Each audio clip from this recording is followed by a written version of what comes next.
Good evening, ladies and gentlemen, and welcome back to TCR. My name is JB, and I'll be taking you through tonight's proceedings here at a very, very, very wet America. But I'm not on my own. As always, I have a partner in crime, and this time he's just woken up. He's ever so slightly sick, so let's be kind to him. It's Smeg. How are you doing, boy? Ever so slightly sick. You're painting a very desperate picture there in regards to the global climate. I am fine. By the way, to anyone watching. He's a man. Never listen to a man when they say they're sick. It's horrible. His leg's coming off. Oh, trust me, I sound worse because I just woke up about 15 minutes ago? See, you're sort of great. in that state where you're not... You are awake, but you're not awake. You know, I'm sort of in that state at the moment, so I probably sound a bit off, but hopefully this race will wake me up, and it looks like a very interesting qualifying session ahead of us here at COTA. Hello, B. Welcome to the chat. And yes, qualifying here for the penultimate round of Season 9 in the Platinum class is in the conditions that every driver fears. It's a dry race but a wet qualifying session. Who is excited for this? I am. Oh, that's good that we're all excited. Oh yes, except for the 12 drivers currently on circuit. They would be absolutely hating this with a passion, I do imagine. This circuit is naturally quite difficult in the dry, let alone in the wet conditions. And the fact that it's going to be a dry race, meaning they're going to have a dry setup, this 18 minutes is going to go on for a very long time for these guys. But hopefully we'll see some nice action. And hopefully so. 12 drivers will be qualifying tonight. 13 drivers will be starting the race, as Kyo-Chen has missed the start to qualifying, but he will be joining us, hopefully, for the start of the race. But nonetheless, 12 drivers can always put on a show here in COTA as we watch Joe Breezy come through the S's. Now, my dear Smeglet, which is also known as a baby Smeg, have you got the driver standings for us? I do indeed. So Joe Breezy is currently leading the championship on 250 points, with Seafreeze in second on 246. Only 4 points separating the two drivers, with 52 points on offer in the final two rounds.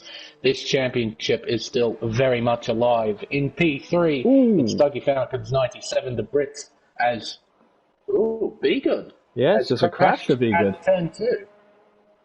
It's when Nico Rosberg went off back in 2015, I believe. My word. And Alfa Romeo has had a moment as well, it seems. Dr. Hoist, I do believe, having a moment at turn 11. They don't want us to go through these standings, do they? No, they don't. Pretty much the only two people of interest is Joe Breezy and Seafreeze. As I said, Dougie Falcons, he's on 197. He's mathematically out of contention, even if neither driver finishes in the next two races, and Dougie wins both of them and gets fastest lap, he's still mathematically out of it. So it's pretty much a two-horse race for the driver's title, with Go-To-Guy in P4 on 153, then Xander on 105 in fifth place. So it's quite a spread-out top five, I have to say. But yeah, definitely the two drivers of interest in regards to this championship is Joe Breezy in the McLaren and Seafreeze in the Toro Rosso. A second faster, Talon Guy goes, than everyone else. Okay, that's a pretty neat lap. It is that, isn't it? Oh, Seafreeze, though, going even faster. A 146.3. Wow, they don't want us to get through these standings now. Oh, my word. A 45.4 from Damaso. Well done to the Mexican. Well, it might be clearing up. The rain might be getting lighter, so... I don't think so. It doesn't seem that it's got any lighter so far. We'll see. Who's the next car? Dougie. Dougie, no. It's going to be Go-To-Guy then, who's coming through to the S's now. As much about as he can, the 43 car. Oh, good. Yeah, those S's, that Sector 1 is probably the most notorious part of the circuit, and in these conditions, it would just be absolutely horrible. I can only imagine how horrible it would be driving in these conditions. I It would can't be a do lot it in the nicer dry, here. let alone in the wet, mate. Oh yeah, because it's a warning haven through the first sector. If you mess up any part of it, the entire first sector is ruined, and you probably will collect a warning in the process. I So collected 3. qualifying is a nightmare.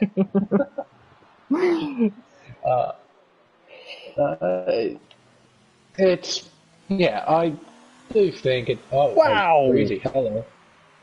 Joe Okay, Breezy so- staking his name at the top, a 145.2 for the American as he looks to get ready to start his championship charge and a bang again. Oh, eye roll. I've got the revving glitch on the Ferrari. That's always great to hear. Well, that's just the Ferrari engine. That's all it sounds like. They're trying to get enough power. They just send it going off all the time. It's missing its V12 revving. Yeah, it's a V102. It just keeps going. It just keeps. Go to go third. Neat lap for him. Yeah, I do think the track's getting a lot quicker. Talon just beats his own time by 0.7 of a second on that lap. He might be running with a bit more fuel in the car, and with the car becoming lighter, it's able to go quicker. I think more fuel in these conditions is a better option, though, isn't it? I completely agree. I tend to run a bit more fuel in wet conditions. I just find the car more comfortable to drive. I don't know why it works. I just there's know more things holding the car down, to be honest, isn't there? Well, I guess, but with added weight creates increased momentum. So when you lose the car, it should be more difficult to catch. But it doesn't really seem. Shall to be we the go case, discuss this with Sebastian Vettel? Oh, he's round again. Oh, he's fun, has he? Yeah, so that fuel That's idea didn't work, did it? Yeah, that fuel idea really didn't work. Hi, Jones. How you doing, mate? Hi. Oh man, the season's almost over, and I'm still utterly insane. They got to put me back in the mental asylum for the off season. They don't allow me to come near. It's full on. It's like Hannibal Lecter mask and everything. Stopped car just at the end of sector 3. It seems to be a Ferrari. I believe it's of eye roll. Yes. He looks to be heading to pit lane. Pit lane here. This short run to pit lane is actually really quite difficult, isn't it? As Felix Rosenqvist showed us last year in IndyCar. Yeah, I will admit I crashed into the tyre barrier once. It was during qualifying, and I'm not proud of it, because when I crashed, I was actually making fun of someone for crashing there, and then I did that. But yeah, it's quite a difficult one. I believe the clinical term there is karma is a bitch, as C3 is fighting his car. It is 100%. It's just it's quite easy to overshoot into the pit entry and end up in the tyre barrier. You also don't tend to recognise the track narrowing on pit entry, so the corner into pit entry naturally tightens. One of my most known commentary moments at America was at a portion for another league where the championship was on the line at the race. C3 is having a damaged front wing, actually. But I say, no, I do apologise. It's a black end plate, which is silly to me. Make that red. Come on, Toro, so listen to me.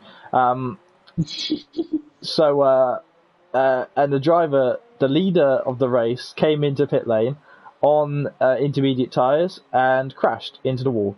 And the commentary was, he's not stopping. Oh God, he's not stopping. He's in the wall. Oh, no. Oh, no. Quality commentating from JB. Please don't look back at my past. As Seafreeze is actually going to peel. Is he going to make it into the pit lane? He didn't crash. That's disappointing. Yes. There's no flying of carbon fibre here. He's quite in control of his Toro Rosso. No, but I think the McLarens might be throwing that on the back of their cars in a bit. Puncture the tyres, goddammit! But we still have 7.5 minutes left in the session, so still a fair amount of qualifying to go ahead. The sun's starting to come out on the straight at the back of the track, so I wonder if we'll see any dry running. I don't think we'll get dry running, as I put on an accent by accident. I don't think we'll get dry running, but I think we will get some fun. Oh, we saw Kersey there go purple in Sector 2, but then it very quickly rescinded, so I'm not sure whether it was purple or not, or whether it was taken away by Joe Breezy, but I very much doubt it was, as Joe Breezy's on an outlap. Yeah, interesting. Typical Codemaster bugs. It sometimes shows purple sectors when they haven't got them. As Dougie has made a meal of the first sector. He's missed Struggling all of the there, apexes. He makes no secret of the fact that he doesn't like this place at all. On the controller, it is pretty difficult, I have to say. Entire temperatures around here are a nightmare to deal with. So the soft tire tends to burn up pretty quickly around here, a bit like Singapore. But yeah, in these intermediate conditions, going through that first sector, yeah, I wouldn't like it. And with no assists as well. It's alright, mate. Line. It's alright, we're in the comms box. We don't need to get in the car today. We're fine. We're dry. I like them. They're soaked. Falcons going purple in Sector 2, but jumping off the track might compromise his time as we look at the Englishman who, again, as you say, making no secret to how much he disdains this track. Coming through the triple right-hander. Whoa, Max Verstappen moves. Oh my He's in the right car for that. God, he's sideways. I just realised there's only one Red Bull in this race. Two Toro Rossos, one Ferrari. This is going to be an intriguing race to have such a small grid. It's just odd. We don't normally have this small grids, but in 2 weeks in a row, as Falcons pops it up to 6th, we've had quite small grids, which is worrying for TCR, to be honest. Let's find a driver who's on a lap. Here is Talon! Gone sideways as he comes around there. Maybe my voice go a little bit higher there. Scaring me, Talon. Come around the final corner. And he's going to be slower. He's pretty much matched his time. He's slower by half a tenth, so... Championship leader. It seems like... Go on. It just seems like the track conditions haven't evolved as much as I thought they might. Typically, it tends to get quite a bit quicker towards the end of the session. I guess Breezy will give us a better... Okay, beating his own time by 0.4 of a second. I've just eaten my own words there. Do you want to take a bit of humble pie with that filling? Yeah, I'll quickly go to the fridge and I'll heat up some humble pie because, yeah, typical commentary stuff here. Damaso's I've said having some fun in the past and people have completely disproven it. It happens. And I'm pleased that it happens, really, that drivers are able to prove me wrong. Commentators should never be right, apart from which car they're looking at, David Croft. Damaso, about across the line now, he's going to be a 145 dead, but he's going to have some fun. Where's C3's? Esses. Yep. Oh, revving glitch, yeah. I'm lucky I do not, so I can sit on board with him and just hit him in the helmet going, go quicker, go quicker. We go into turn 11. Sideways there for the championship contender. Now, he won last week, and we actually saw Joe and Seafreeze actually having a battle for, which is something that even they admit they really don't often have.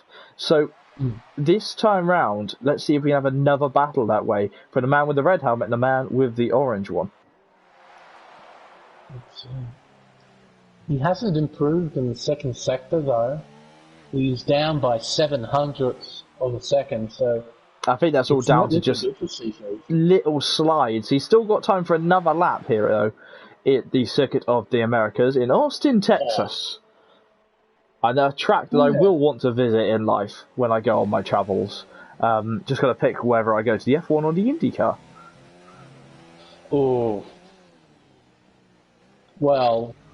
If you want the prestige factor, I guess you want to go to IndyCar. Yeah, you're right. Yeah.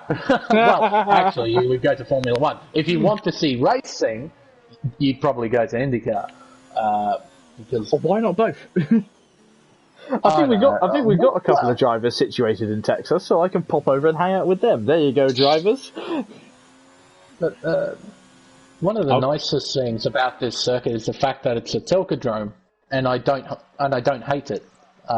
This is one of the few Tilka tracks in the world that I actually like. Considering all the other garbage that he has created in the form of Sochi and god-awful Yas Marina, dearie me, do I dislike that circuit. At least Yas Marina's good to commentate on, that's what I find. Oh yes, it is an astonishing racetrack in this game, but in real life, it is a gazillion-dollar piece of crap, honestly. Another description of an iPhone. I mean, you're not wrong. But, for all your iPhone users in the chat, I'm not sorry. It is literally the most expensive racing facility on the planet, and it is the worst racetrack in the world. It has, like, the best 3 corners at the start of a lap, turns 1, 2, 3, and 4, and the rest of it is just... Well, awful. I'm still waiting for F1 to get the rights to do a race in Tokyo at night, because that would be amazing. Put LED light strips on the cars and everything. Mm-hmm. Nonetheless, though, something we haven't talked about as we go to the end of qualifying. The process of tyre choice at the start of the race has now changed dramatically from let's just pick the tyre we qualified on to, oh my god, now it's going to turn into an actual time to pick strategy, hasn't it, Schmeg? Yeah, so these guys have pretty much got a completely free choice on what tyre to start on for the start of the race. As wow, okay.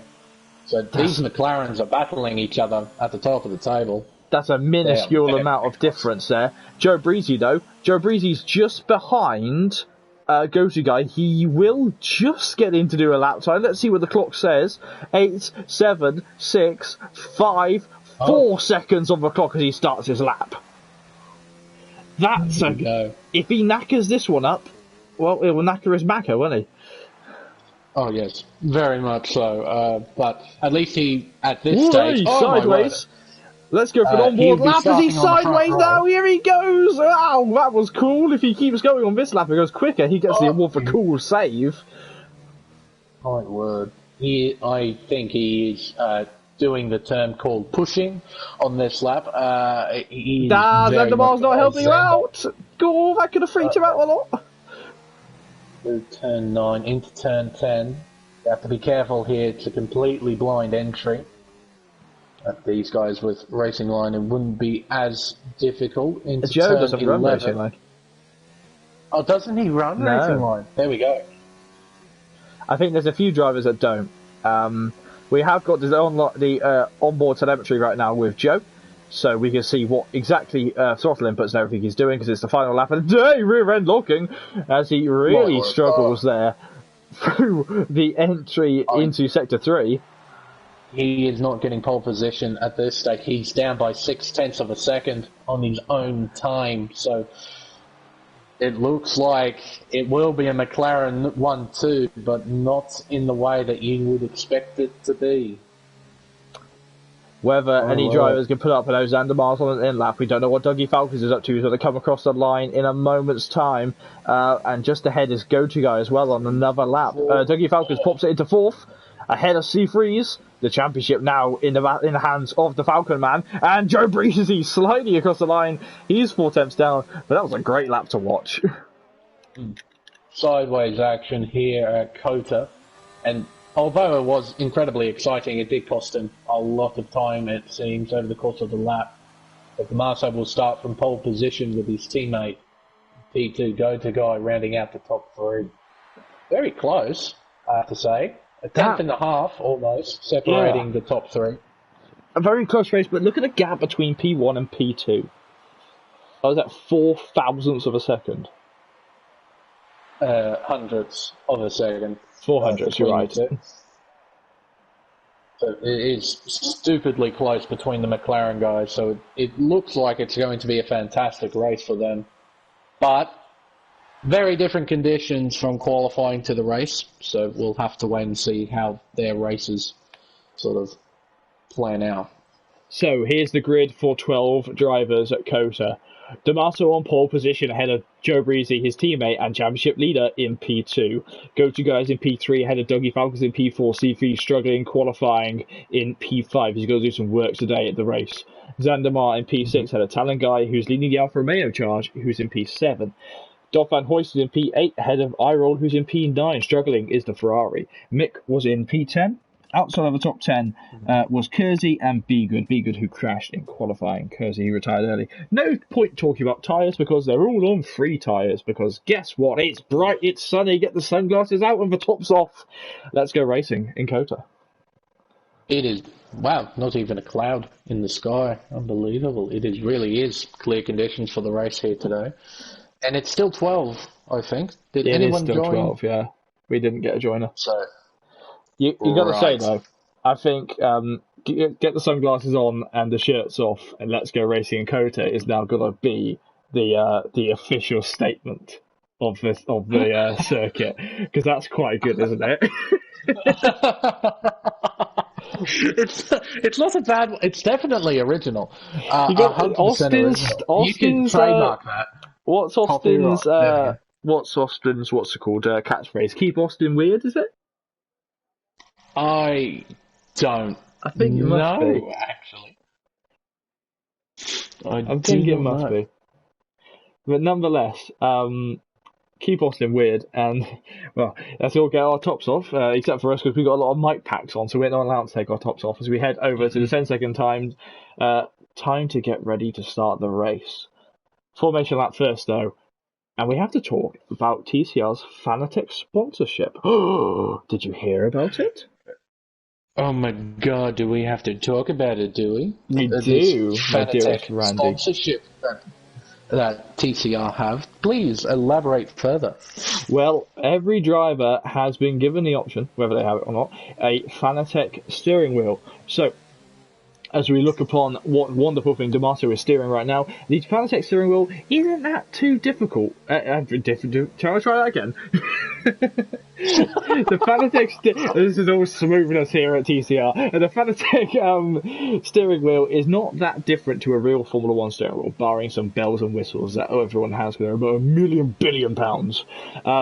Yes. But the Fanatec steering wheel is possibly the best steering wheel you can get out there for the Formula 1 games. That, and they sponsor the F1 Esports. You want to have a bit of action with that. So, if you go to our description, go to the links that are all in there, and tell them TCR sent you, a little bit of money gets handed over to the league, which helps us out and get ready to go racing for the season 10, the 10th anniversary, or the 10th season even, of TCR. And I'm personally looking so forward to the event coming on the 2020 game. Smeg, with your Fanatec steering wheel, do you enjoy driving? If I had a Fanatec steering wheel, I would. You do, for the purpose of the ad read. For the purpose of further elaborating on Fanatec, it is an astonishing steering wheel. The feeling, well, I know from friends, the feeling that you get from the steering wheel is very sort of solid. It's a very firm sort of steering wheel. If you compare it to, let's say, a Logitech's very smooth. It has no weight to it. With Fanatec, it's a direct drive steering wheel. So the force that you feel on the wheel with the Fanatec is kinda like what you would feel on a Formula 1 car. It just, the steering wheel itself has a lot more feel, and it's a lot nicer to drive with. Because with the Fanatec, you can't, because you don't have any feel, you're sort of guessing how much you have to turn in. It will be quite annoying. So let's see what we can do. The drivers are lining up on the grid. Yeah, they didn't give us much time for that one, did they? Small grid here at Texas. Well, we'll try and get some more action in here. Who are you watching off the start as we quickly get towards the lights? Here we go. So, watch the top 3. 5 red lights here in Texas.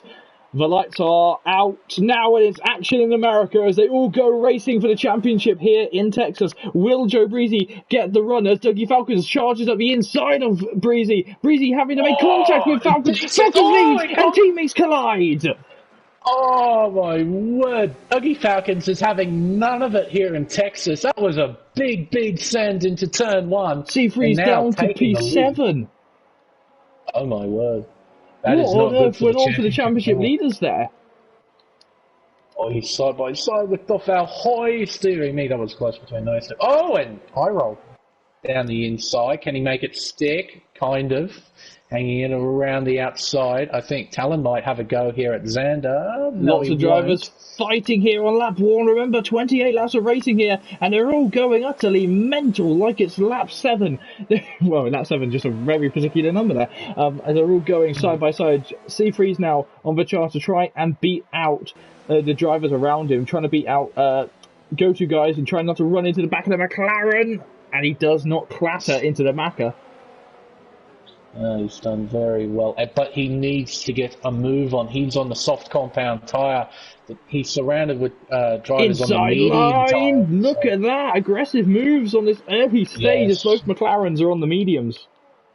But the McLaren's going to hang it down the inside. No, he pulls out of it. Interesting.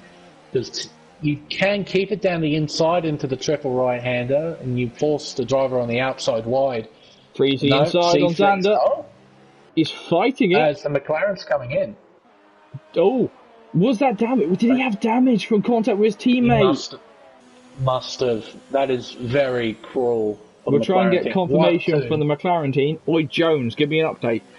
At some point, as we now see. No wing change. Oh. Is it? He's still in the pit lane, though. That's worrying for Damaso. Go-to guy now on the back of his own teammate. No calls for the American-owned Haas team to swap out, but at the top of the show is 0.8 seconds. Dougie Falcons leads from Joe Breezy in P2 to Talon in P3. Xandemar is in P5 because C3 is in P4. And go-to guy under pressure now by iRoll in P6 for P7. Yeah, everyone's still within a second of each other except for Xandemar in P5. He's 1.5 seconds behind. Yeah, just a very chaotic start with only 12 drivers on the grid, I have to say. The Haas is racing inside line as the Haas teach the McLarens how to race.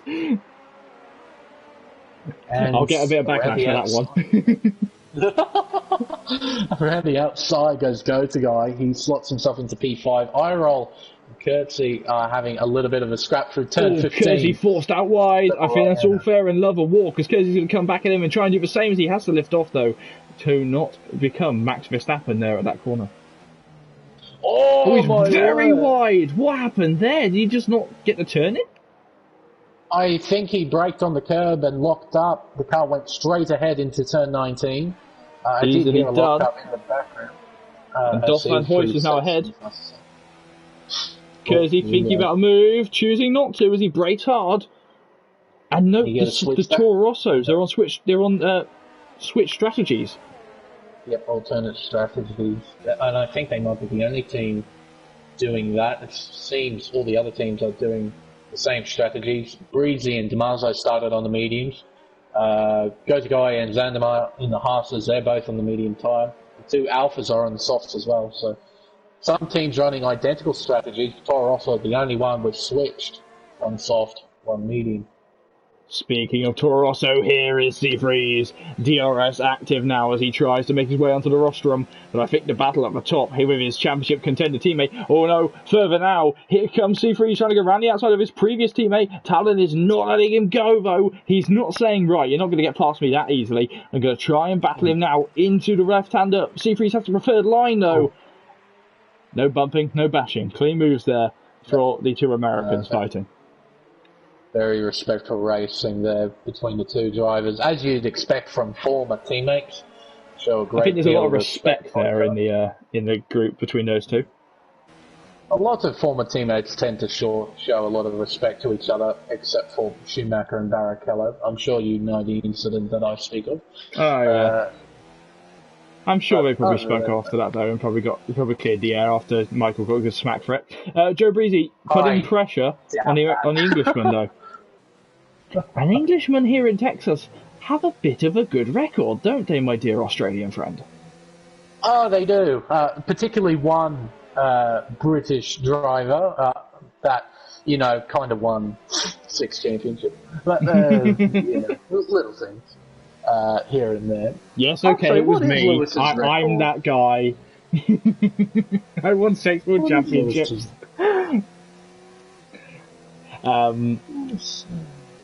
Breezy putting pressure on Dougie though, and whoa, having to turn out a little bit, almost clattering that bollard. I'm saying clattering a lot tonight. That's the word of the night, I think. But his championship contender, his rival, is right behind him. Is he going to go for it here? What do you think, Smeg? Take us through it. I don't think so. He needs to wait a little bit. Whoa, These two in front are having an almighty scrap. Lock up for Breezy. Dougie at the moment is sort of controlling the battle, but Seafreeze, I think, just needs to be patient. Just wait for the two drivers in front to get into a big proper scrap. And Seafreeze, that was sideways. That was very sideways. I think both of them were going sideways there. The understeer really injuring Seafreeze now as Talon's now being pulled back into the fray. Seafreeze thinking about trying to fake out dives. Remember what I said about last week being the only time we've seen them race properly? Let's see it again! On to lap 5. Here we go. Getting a big tie, but he's nowhere near close enough to the back of the McLaren to make a move. But here is where the soft tyre will really shine in the first sector. Unfortunately, the Seafreeze has no overtaking opportunity. As I tell you what, that's Seafreeze saying, Smeg, watch me. But you have to be careful because if you stay side by side, you will lose that much time through the first sector and potentially cause an almighty accident. But like Stroll. Seafreeze. Yes. Very much. Joe around the outside, look at the move there, and he tries to make the move to 64 car, shafting him out. Falcons is not having any of it. He doesn't care. Inside he wants line. To win this. A double overtake here. Breezy can. Oh, see. Give me a minute. What's Falcons doing? He's going to get in the way. No way. Around the outside. Come on, Douglas. 13, do it for England. Incredible scenes. A double overtake from Dougie Falcons. But Breezy around the outside. Can he hold it there? Yes, he can. What Down quality racing. Inside. No, he can't. Oh my God. Red Bull versus McLaren versus Toro Rosso versus Talon's Alfa Romeo. This has got all the makings of a WWE match here. As the inside line pulls Seafreeze. And you're going to see a lot more of those moves where they get a lot more closer as the day whirls on. Because remember, these two, a championship can be held between one of these two. That's Breezy. He's going to absolutely send it. He makes contact.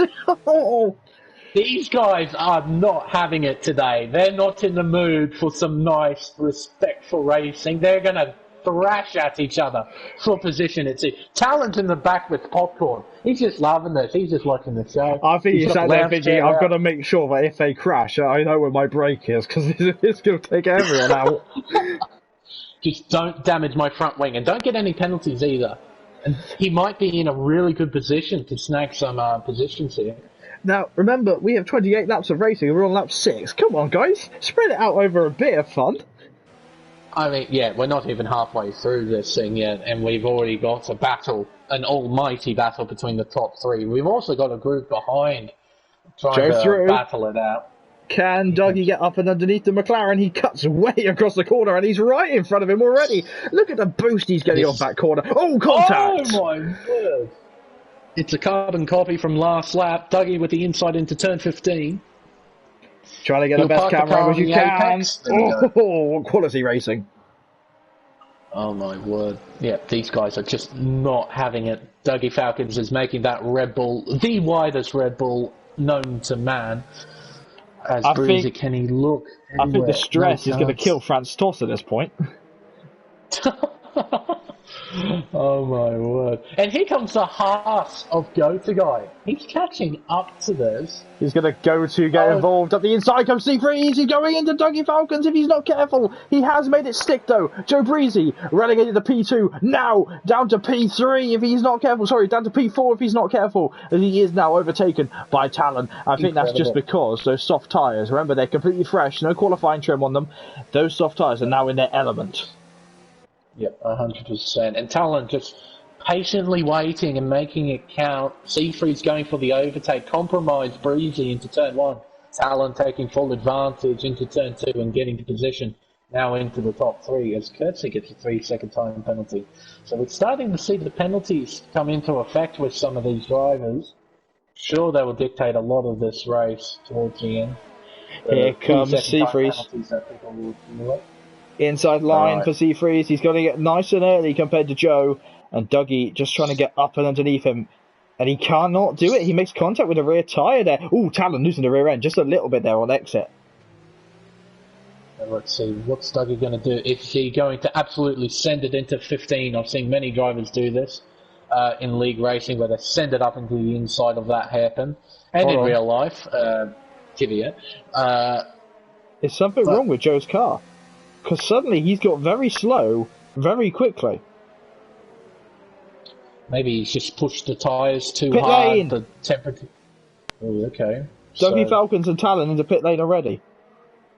It's probably a sensible call for Dougie. He's in the middle of this scrap, getting himself out of the train, hopefully into some clear air. The undercut around this track is pretty powerful as well. So it might be a good strategy call for him to pit in early, get the medium tyres on, and just set some really fast lap times. Now, remember, Courtesy is the teammate to Seafreeze. Ergo, he has been ordered by the team, do your best to get in the way of the McLarens. I definitely think he'll be doing that. If he's got good car speed, hopefully he can catch up to Breezy, try and make something work between the two of them, try and hold them up a little bit. Maybe he's got to get past the Haas of Go-To-Guy in order to go at Seafreeze. And I think Seafreeze might be coming in this lap as well to try and negate the undercut Dougie has taken. As I said, it's pretty powerful. The longer Seafreeze stays out, the more trouble Seafreeze gets into. Dolph Van Hoist relegating eye roll. There we go. So more battling further around. Around the outside, mayhaps. He's going to try. Captain Quebec's going to try and get up and underneath him, isn't he? He can't quite do it. Couldn't quite get the power down out of 15 to try and make a move. He's going wide if he's not careful. Don't want to be out there with the marbles. And Seafreeze, as you predicted, into pit lane this time round. Righto. So how much of an undercut did Dougie get? He's currently in clear air going through the triple right-hander in Sector 3. Will he overtake Seafreeze, I wonder? He's going onto the medium tyre. I roll thinking about an overtake. Decided not to. I think Dougie's going to be just in front of him. Yep, he's got him. On exit. There we go. Gap. A car between them, exactly how Dougie Falcons likes it. As we see it on the mini map, as I roll got a little bit wide. What happened there? That was close between Talon and Seafreeze. It was millimetres between the two into turn 1. Dear me, that was close. Talon showing though he might be the ex-teammate of the current championship rival, he isn't going to give him any room to breathe. And now, importantly for Dougie, he's now got Talon between the two, so Seafreeze with a lot of work to do to try and Here we go. Move for Kersey. Kersey moving there and cutting well across. Go-To-Guy. I don't know. It seemed like a bit of netcode there because they seemed that both cars were sliding like they were making contact without actually making contact. Actually defends the inside line into 15. But Go-To-Guy can't capitalise on the compromised line. He couldn't get the power down. 25. A great scrap. Here's a little bit of fun. Car 24 leads ahead of car 25 ahead of car 43. Oh, damn it, the Haas. How dare it have a different number? Well, we can't get 23. 24, 25, 26. We do have a 22, and he's currently sat behind Talon. No, behind Dougie Falcon, sorry. Oh, Damaso. Oh. Damaso in trouble? Wait. No? Seafreeze? No. Seafreeze is 22. Oh. I thought you said behind Talon. No, I said initially I said behind Dougie, but then I realised I said behind Talon, but then I realised he'd overtaken Talon. In the brief 2 seconds I looked away. Yeah, he's overtaken Talon. How on earth has he done that? Be good fever under pressure from Dougie Falcons. Running outside comes the Red Bull Honda. And Oh, my Terrar word. on your bike, he yells as he passes with a 28 car. Those are 20s in this season. Yeah, you're quite right. There's a lot of drivers here running with numbers in the 20s. Quite odd. I tend to go for a Sideways? bit more obscure numbers, but there we go. 69, that's your number, isn't it? 78 is mine. I have several. So, C3's mirroring what Dougie Falcons did earlier on, but don't be good not letting him go. And look at Talon, he just body blocked his way through there, didn't he? Yep. Taking full advantage of the situation, he moves himself into 9th, keeping up with the battle for the effective top 3. Of course, we'll have to wait until Breezy comes into the pits, but not looking too good for the McLaren at this stage. Cast your yes, votes. he'll be on the soft tyre, but... Cast your votes into the chat if you fancy guessing who's going to be on top at the end of this race. I don't want to vote because I'm having too much fun commentating over it. I mean, I wouldn't vote because I don't know who to vote for. I mean, we've got these 3, which are the effective top 3, and Breezy's in this mix as well. He's somewhere within this mix when he makes his pit stop. But he'll be on the soft tyre. So he'll be on the quickest tyre, the freshest tyre as well. But he has to try and overtake these 3. And going off what Dougie's doing, he's having none of it. So overtaking is going to be incredibly difficult for these guys, for Breezy in particular, when he makes a stop. So DRS open on Zandemar's car as he starts to fight his fellow Canadian driver to the inside line. Paul Zander, final time racing at Kota for TCR for a little bit, and Iroh saying, well, you're leaving, I'm staying, so let me have the position. Zander arguing, going, no, I learned this in iRacing. And there's contact. Been a bit of bumping and barging throughout this race, I have to say. We've got a bit of a scrap for 7th as well. Oh, geez. I think I picked the wrong time to say that he'd learnt something from iRacing there, didn't I? Oh my dear. Oh my word.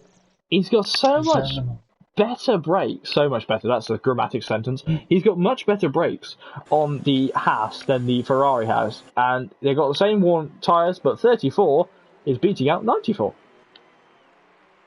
Yeah, I think Haas have learnt from real life that their car desperately needs good brakes, especially when you've got drivers like Romain Grosjean and Kevin Magnussen. Is he a driver? Is Grosjean really a driver? I thought he was just there because he liked to do knitting, so he just knitted his way through the race. Grosjean is a very interesting specimen in regards to motorsport. If you look back at his earlier career, you would have said he was quite a talented driver. Then sort of Belgium happened, and now he's this. A mobile chicane on the circuit that is a massive hindrance to almost everybody. And unfortunately, it talks. Yes, unfortunately. Constantly complaining over the radio about something. Zandemar, he's complaining to souffle isn't hot enough. Zandemar, luckily able to do what Iroh did to him last lap. But Iroh showing, hey, I learned this in F1, but it didn't work. It's most things in F1 there. Absolutely epic stuff. And Dougie Falcons is still holding the 2 drivers behind, Seafreeze and Talon. And he made a mistake that lap as well. He made a quite costly mistake in the S's where his rear end just slid a little bit too wide. And Seafreeze is starting to get a little bit... You can always see the way he's positioning the car. He's starting to get a little bit annoyed with this, isn't he? Yeah. He may feel that Dougie is holding him up. Let's see, will he go for it? No, he won't. A very unique turn 1 here at Kota. That climb from the start-finish line all the way up to the apex of turn 1 is 40.5 meters in just that section alone. And to put that in comparison, the complete elevation change at Monaco, which is quite an up-and-down circuit for a street circuit, that's 44 meters. So from start-finish line to turn 1, to the apex of turn 1, is almost the same amount of elevation change as the entirety of the Monaco Grand Prix circuit. It's absolutely massive. C3's almost getting a little bit too hot on the brakes there as he almost runs into the back of the Red Bull in front. But the Red Bull sponsor Toro Rosso, soon to be AlphaTauri, is going to try it round the outside into this corner, which he has tried many times before. And Dougie Falcons is going to say, well, you're going to have to get further than that. And Talon's going to say, yeah, because I can do this. I'm going to go for this, but unfortunately for him, going to get underneath him if he can. Switch back, maybe? No. Contact. Oh, well done, Seafreeze. Seafreeze parking it on the apex. He's not allowing Talon to get by. Rear wing to diffuser there from Alfa Romeo to Toro Rosso. 2 Italian teams. Remember, that soon to be AlphaTauri. We'll get a nice new colour scheme for the game in 2020. I'm going to miss Toro Rosso. I am. I like Toro Rosso. Yeah. I mean, from Minardi to Toro Rosso, and now we have Speaking to say Toro Rosso inside line. Or back end stepping out everywhere on that Toro Rosso. This is it really not helping Seafreeze in the championship at all. Oh, and that cut won't either. My word. How enthralling. This will we be have one the race final to go. Game where we. Yeah. So. Oof. I'm still wondering where Breezy will come out in all of this. See, pit lane here is what, about 18, 17 seconds? Yeah, it'll be about 17 seconds, I think. Let's get the distance to leader on the board. He would come out just between Mick and Falcons, or is it going to be Mick and Freeze as Freeze pops up the inside of Dougie? But Mr. Douglas is not having any say in that. I think Seafreeze, this time he's finally in there. He's going to cover the inside. Falcons is going to force his way through. What a quality move. There's a bigger contact there than we've seen before. My word, these guys are just not letting up, are they? Oh, race. We're halfway through. We're finally a bit past the halfway mark in this race. And they're still scrapping it out as if it was the last lap of the race. It's great stuff to watch, but ultimately it's costing them bucket loads of time. The gap to the leader now is almost 20 seconds from Dougie Falcons all the way up to Joe Breezy. So, oh my word. Just Breezy being on the soft tyre as well. Just a note, on the fastest lap of the race, that goes to this man, Seafreeze. He tries around the outside. This is an aggressive move. It's a statement been made as he knocks off Falcons. Oh, and Falcons comes back on. A bit of contact between the two, but I think Dougie was a little bit hooked there. I did see it from a different point of view. I saw it from Dougie, from Seafreeze's offset camera. Dougie's been spun round. No. I don't believe it. Contact between him and Talon. Through no turn safety 9, car. Just a little bit. It was enough. It was just a little bit. He hooked his rain light, didn't he? Oh no. And Talon pulls off to the side to let Dougie through. Yeah. Damage on Talon's nose, and that is seriously cost, Dougie a chance at winning this race now. Oh dear. But that is a massive let-off for Seafreeze now. He doesn't have to worry about the two drivers behind. He just needs to put his head down and set some laps. But, oh dear, the epic battle that these guys were having have now ended. It was just front wing to rear wheel contact between Dougie and Talon. Talon just clipping his rear right wheel. And it put him into sort of a half spin, but Talon had nowhere to go. It sort of hit his rear. It sort of completed the spin for Dougie. In all of this, Courtesy has pitted for the soft tyres. That leads towards a two-stop strategy of 2 sets of soft tyres here at COTA for the second Toro Rosso. He's coming up. What's that? At 7th place, just behind his teammate. Let's have a look at this a bit more closely. And that's going to put him just behind Damaso with the penalties now. 6 seconds on the time added to Kersey, but we will see whether that comes in. Iroll is now under a second away from Zandamar. Apologies for the lag there. Huge part of lag. Remember, two very foreign people are commentating on this American League right now. Yeah, it's kind of amazing. An American league with an American host, and the two guys commentating are from the UK and Australia. Which one are you? I always Very forget. multicultural. Are you the UK one or the Australian one? Wait, what was that? I couldn't hear you then. Do apologise. Are you the UK streamer, UK commentator, or are you the Australian one? The joke's passed. Dear me.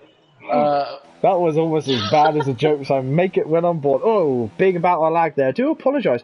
It's only on this game that I get lag. I get lag nowhere else. But I know. Here's another question.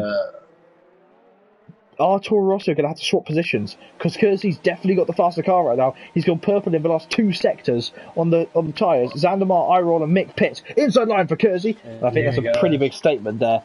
Oh no, they're racing. They are racing here in America. Oh, but Kersey down the inside into turn 2. This could be messy, and he pulls out quite smartly. Kersey. I think he has to. I mean, I wonder if he was yelling to his engineer there, saying, "Get him off me."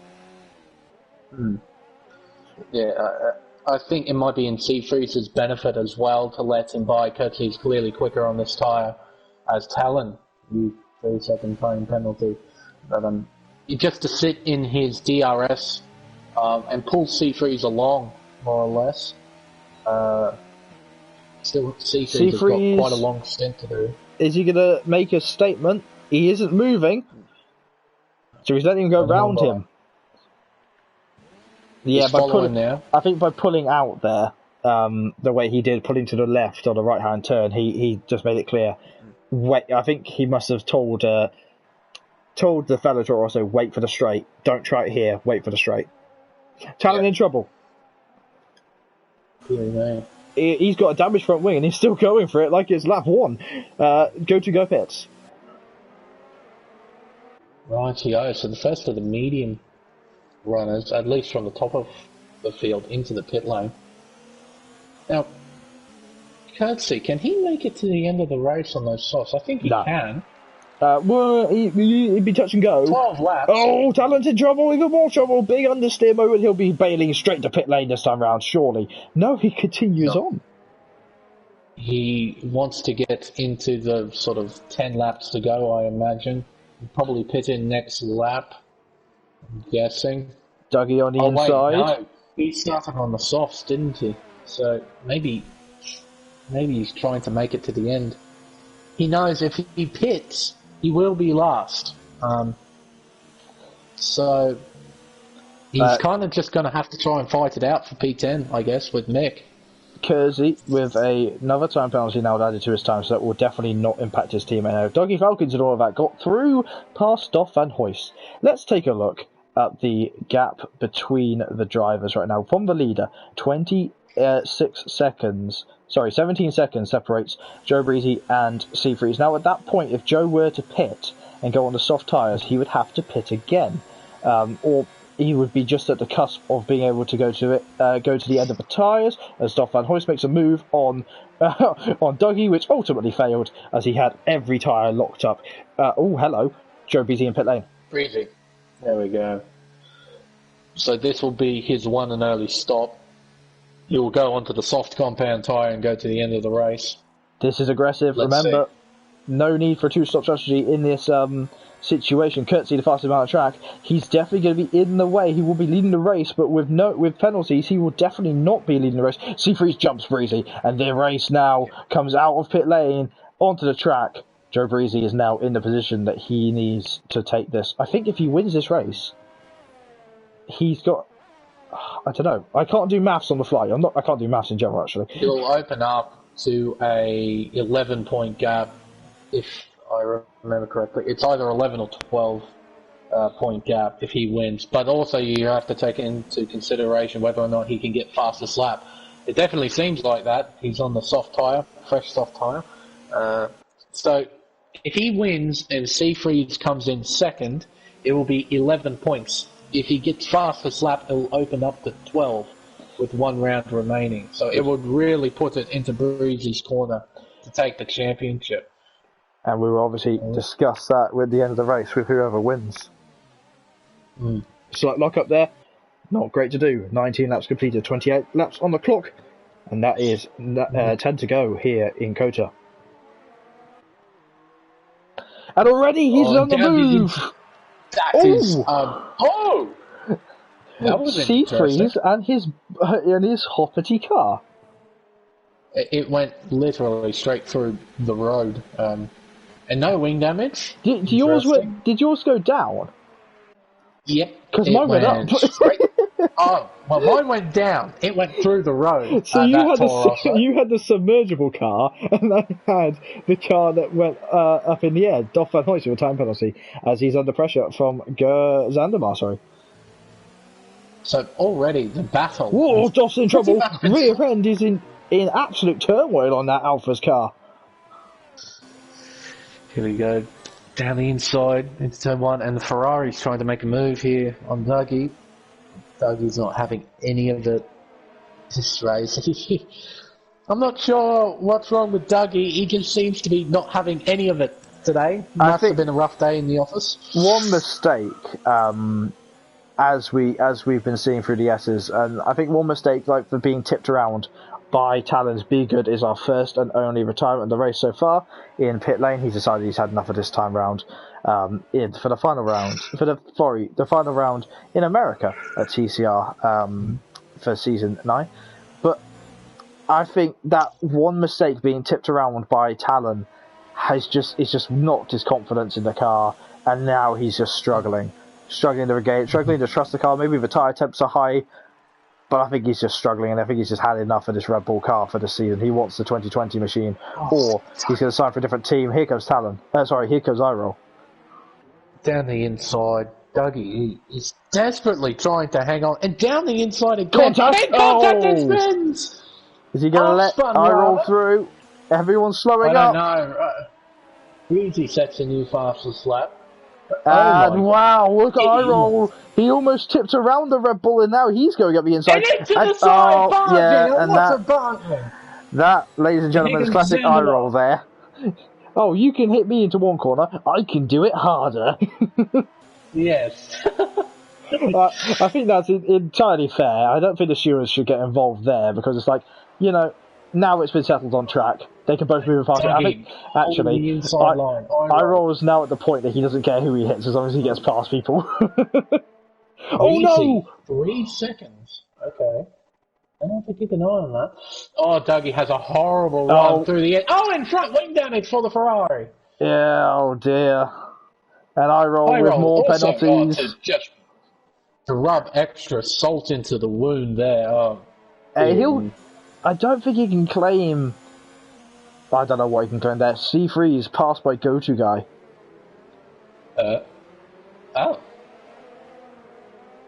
Where did that come from? Go-To Guy came from Canada, and his mum. So I'm assuming something of the sorts between there. Mick now trying an overtake on Doff. Don't see enough of Mick in the races, as he's a little bit inconfident on the brakes. Well, minus the penalties, of course. He would be fighting for this position, but ultimately penalties will take hold. I'm not sure about the drivers around. That's a voice I haven't seen too often. I know Dougie hasn't got any, but I know that Iroll has a few.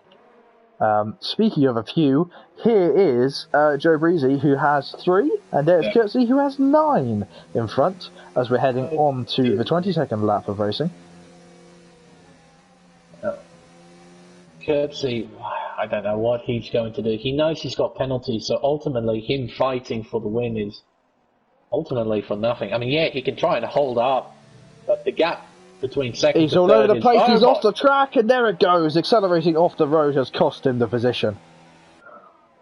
Yeah. Sector 1, yeah. It's Doff. Oh, it's Cannon, I do apologise. How much damage? Oh. And that, ladies and gentlemen, is what's called a very sad Alfa Romeo. Yes. Very sad. Just on Kurtzy's situation, I think Kurtzy's job is to just get in the way and hold up Breezy as much as he can to try and eke his way into Joe Breezy losing that first place that he'll gain on penalties to Go-To-Guy, who I don't believe has any penalties. Could be wrong. Go-To-Guy could have some. I'm not sure. He has none. He's driven very well. Go-To-Guy. He's gone.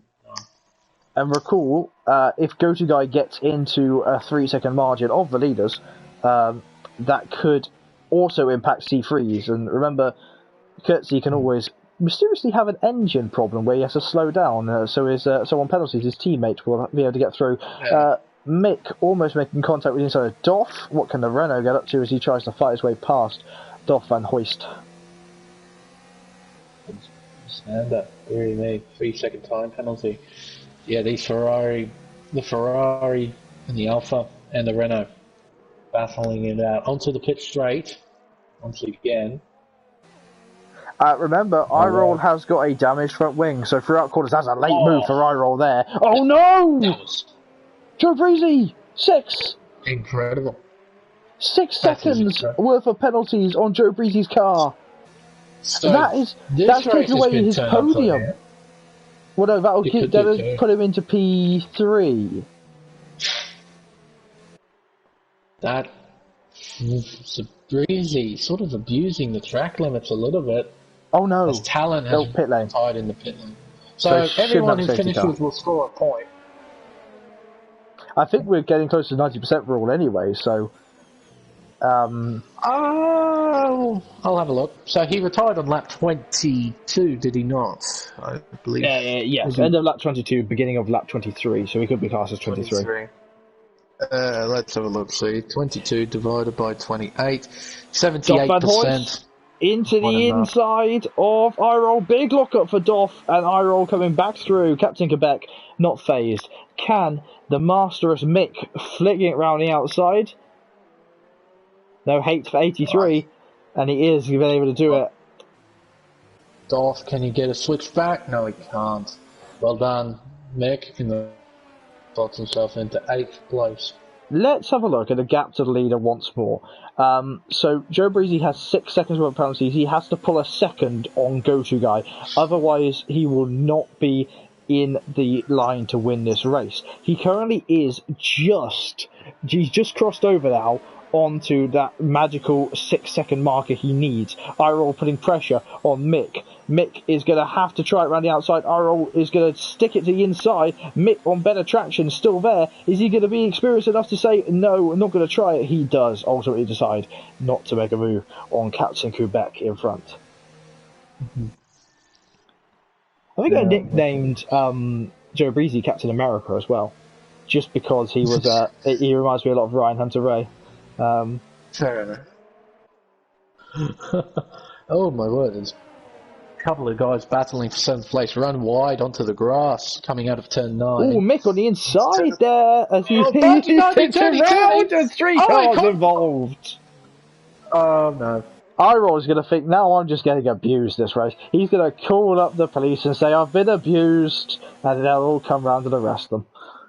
Oh Christ. No.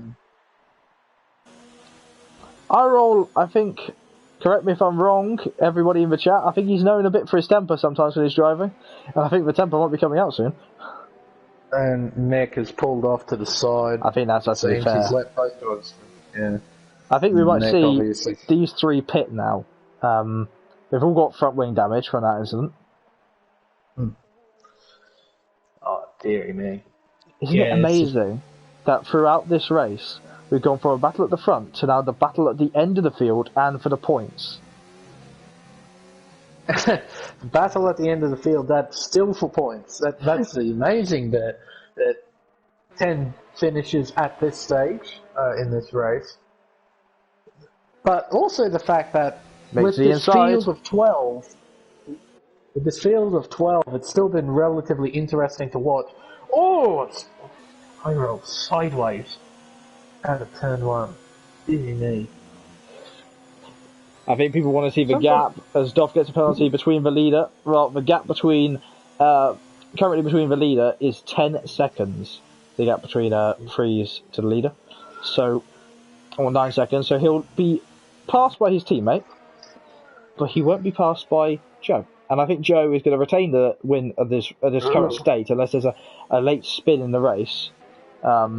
Breezy has lined himself up for a third penalty. He's currently on 2 warnings. Oh, that's 12. That's 12 for Courtesy. Yeah. It's easily done. I don't berate drivers on time penalties because this game is not brilliant when it comes to time penalties, and B, none of us are professionals. None of us are ever going to be professional racing drivers or be professional esports drivers. This is just a hobby, a bit of fun, you know?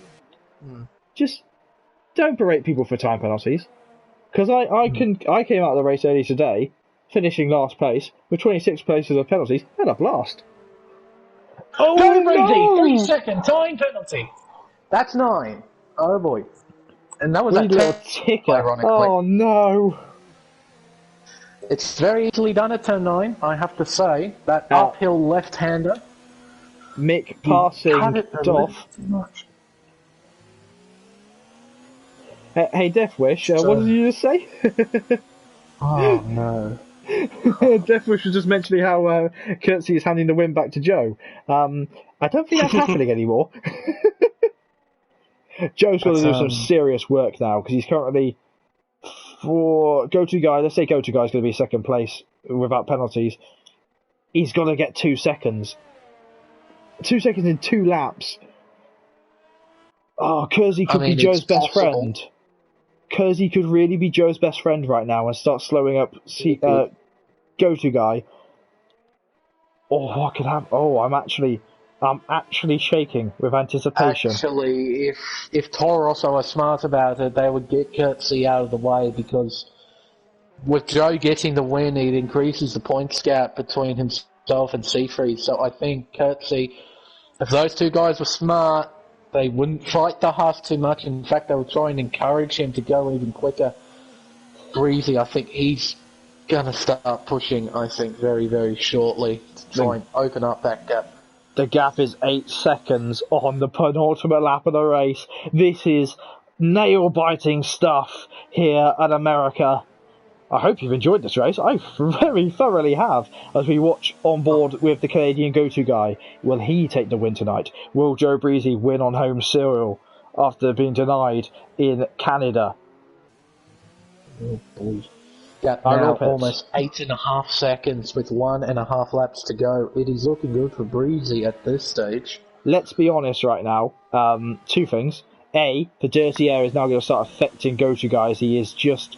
I'd say about 2 tenths away from, a few tenths, he's just under a second away from the, he is just over a second away from Courtesy in front.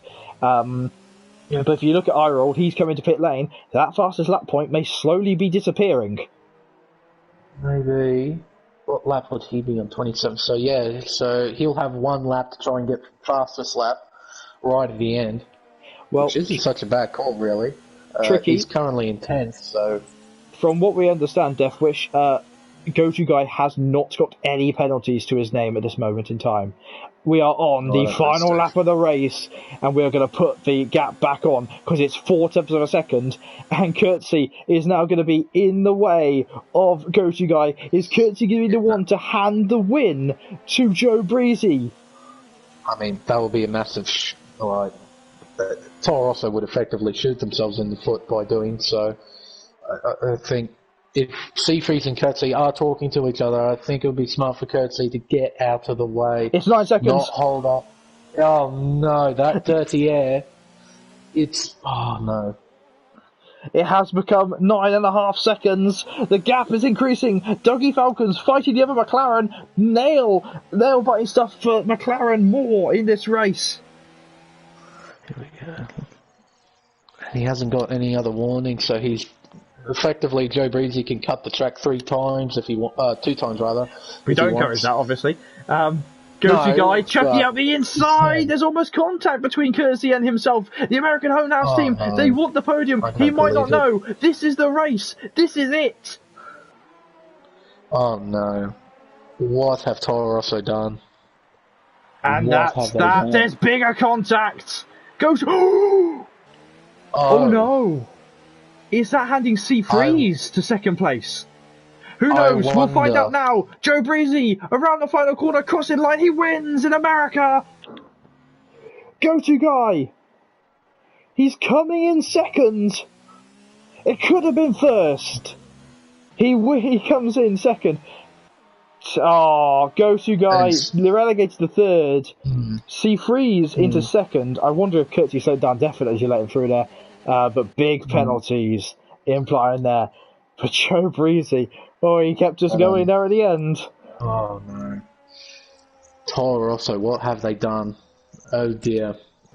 You see, yes, C3 finishes second here today at Austin, Texas.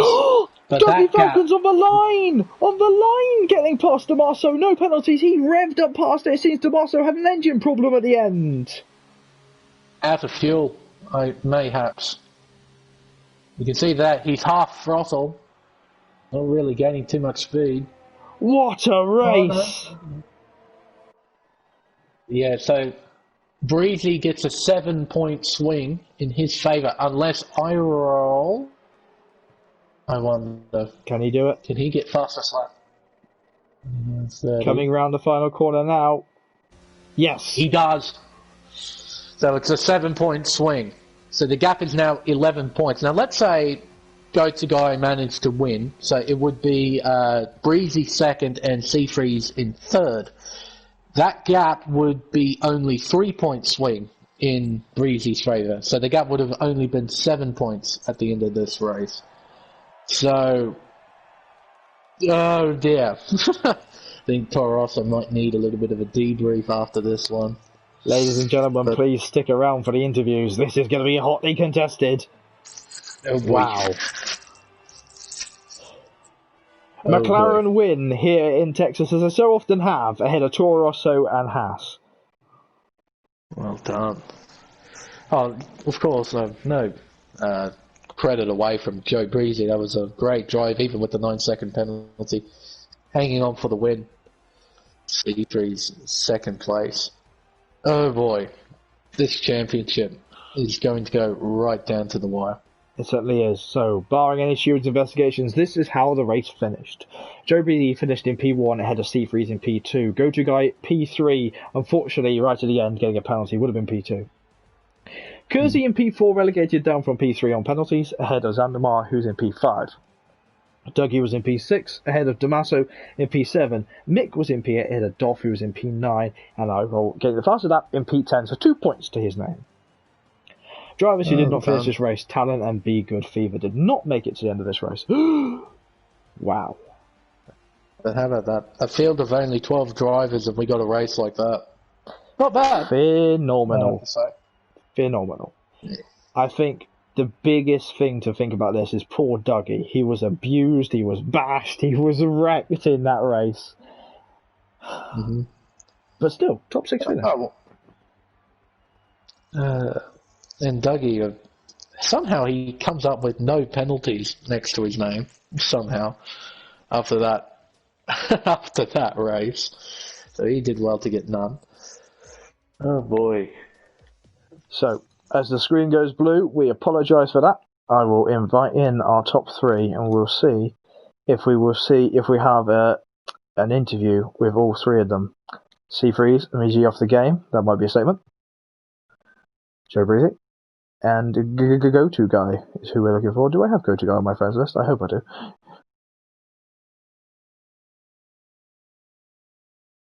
If not, I can ask one of these 2 to invite him. Did that race wake you up?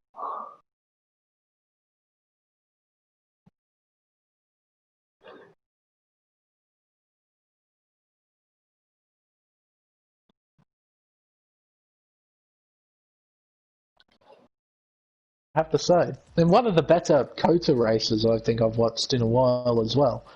So, yeah, it's definitely woken me up. I still need a coffee though. I need that really coffee. We have invited 2 of the 3, and we'll just hope that one of them can invite Go-To Guy for me as I lean a little bit forward on my airbed. Hopefully, they would like to talk to us. They might not want to. There we go. We got one of them. Both of them came in. Oh, nice. Can one of you guys suggest go to guy for me? Because I don't think I have him on my friends list. I don't want to hold up the stream any longer, you know. I'm going for it right now. Fantastic. Secret jumping in the chat saying that he graduated. Well done, mate. Well done for graduating high school. At least someone in TCR can do that. I can't do that. I dropped out of college twice, so yeah. Oh. Just let me know when you've suggested him. Get him involved. Get him some fun. I'm sure I got my friends. I just couldn't see him. You got it right. Let's see. Do apologise. That's me being blondest, stupidest. There we go. I do have my friends list. I just couldn't find it. Okay.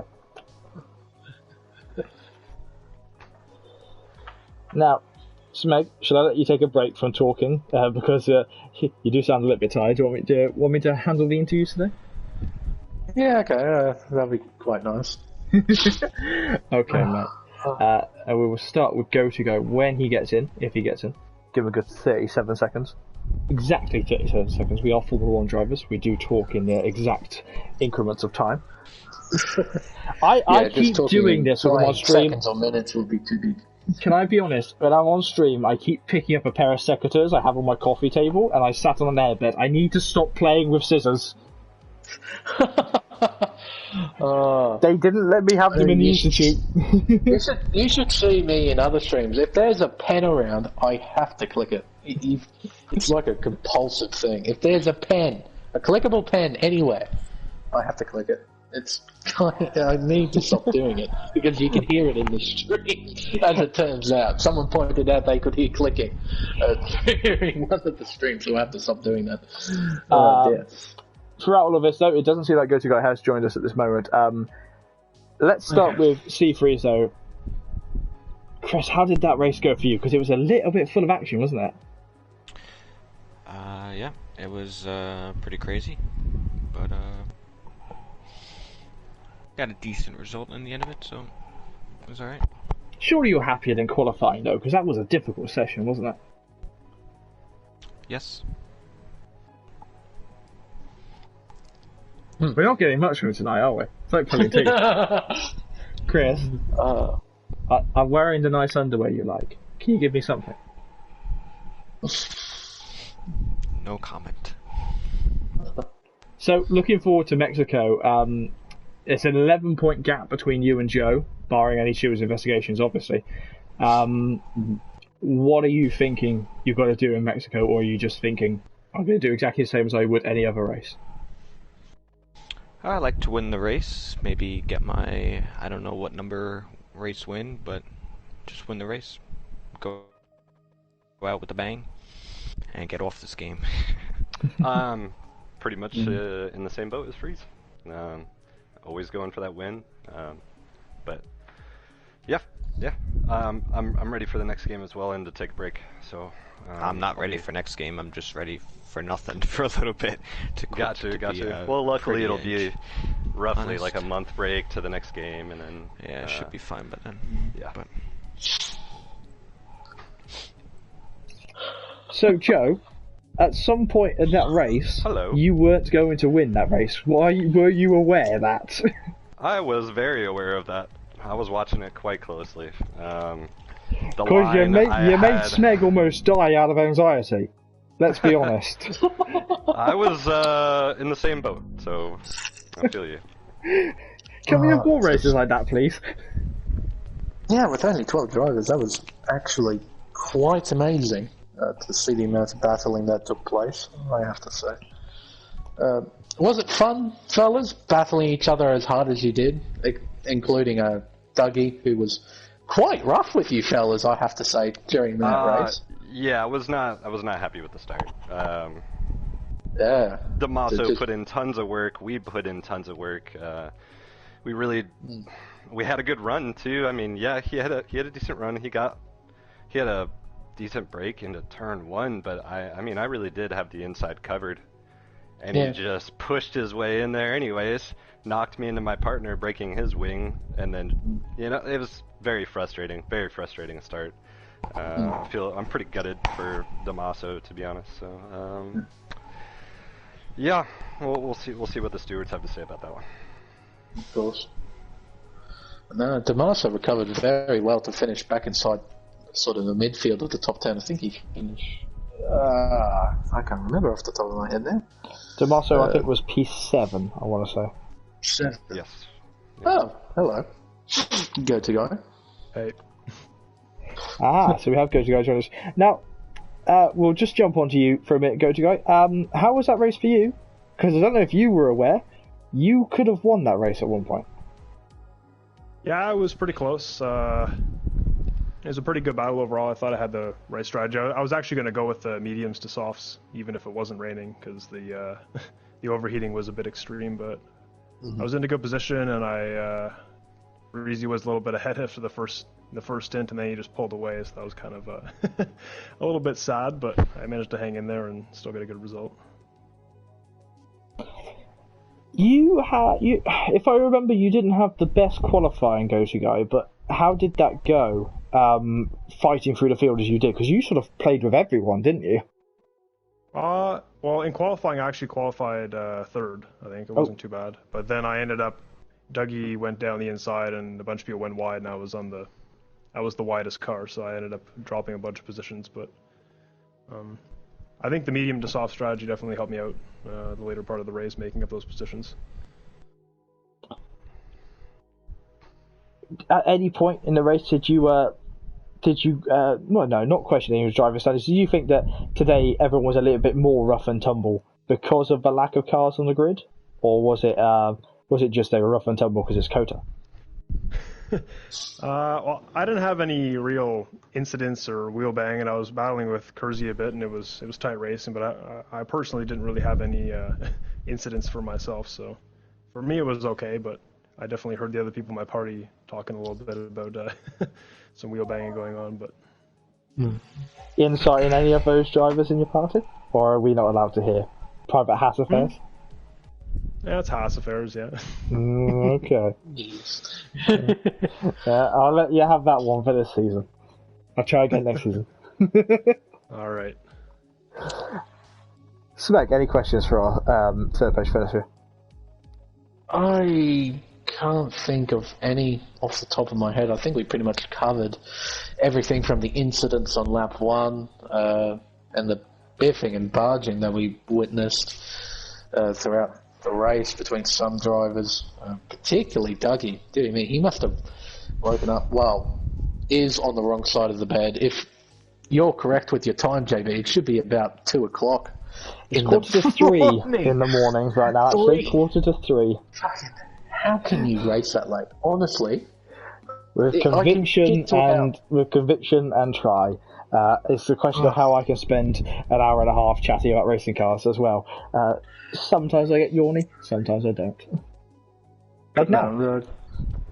I just want to wish the two guys at the top, Breezy and C3, the best of luck for next week. I'm sure it's going to be a fantastic race between you two, fighting it out finally for the Drivers' Championship, and I hope you enjoy Mexico, because from the sounds of things, you fellas are pretty tired and just want to stop playing this game, get the season over and done with.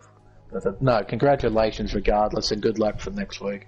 Well, thank you, Smek. Thank you. I think that might end it for us, JB. That will end us. Kind of a boring interview tonight, I'm not gonna lie. We're still live, folks. You gotta talk, Freeze. Well, they gotta ask the questions. Well, No, I could ask who your sponsors are, Chris. Yeah, no. We're up here enough, people know who we're associated with. Yes. Have we done something wrong? Do you not want to talk to us anymore? Is it definitely? You're breaking my heart here, Chris. You're breaking my heart. I'm gonna have to go to Australia and hug Smeg, and that's a long flight. Do you want me to do that? Come on, it's hot and sticky over there. Come on, give me something. Oh, it's not at the moment. It's pretty nice over here. Yeah. So face off for both of you. This is the last time you two will chalk in a party before next week, before one of you is potentially the champion. Anything to say to each other at all? See you next week. Yeah, it's pretty standard for us. I mean, we're both. You're too everyone's gonna put friendly. in the It's work. not fair. Be angry with each other. That's all we get. All about. Oh, you know That's what? alright. I expected something like that. Just respectful. Good luck. That's all it has to be. You know what, guys? That will do us for tonight. I'm clearly not getting in my way of a punch up in the comms booth. We'll see you next time for the final race of Season 9 in the Platinum class on Thursday. But TCR has 2 more races before that on Wednesday night with the Golden class and Tuesday night with the Silver class. Make sure you tune in for them. They give us some quality racing as well. Thank you so much, Smeg, for joining us as always. It's been a pleasure to watch a very nice race indeed. Go get your coffee, and we'll see you next time for another race for TCR. Make sure you check out Fanatec and the link below in the description. Have a very good weekend and stay safe, everyone. Ta-ra, guys!